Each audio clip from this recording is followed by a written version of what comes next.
నేను చెప్పిన new year resolution ఏంటంటే నేను వాక్య నా ఫ్రెండ్స్కి వాక్యం చెప్తాను అనుకున్నాను.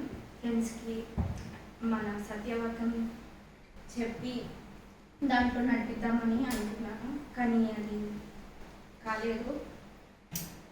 ఈ ఇయర్న అది అయ్యేలాగా నేను దేవుని కోరుకుంటున్నాను.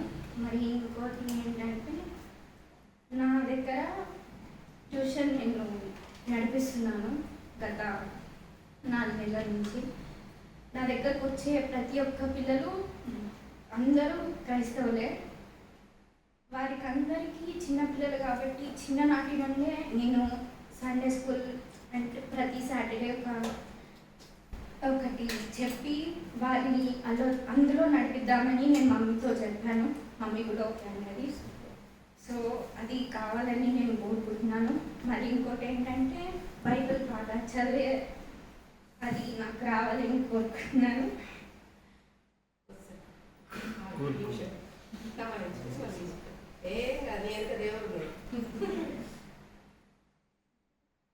అలాగే మా ఇంట్లో చేసిన కార్యాన్ని గురించి కూడా మేము ఎంతగానో దేవునికి రుణపడి ఉన్నాము. దేవుని సేవలో ఎంతగానో వాడాలని అనుకుంటున్నాము. మమ్మీకి చేసిన ఎంతో స్వస్థత వల్ల ఆ స్వస్థతకి మేము దేవునికి రుణం తీర్చుకోవాలనుకుంటున్నాము.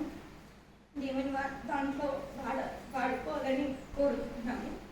అలాగే ఇక్కడికి వచ్చినప్పటి నుంచి కూడా ప్రతి పాటలలో ప్రతి దాంట్లో నేను ఉంటున్నానని అనుకుంటున్నాను.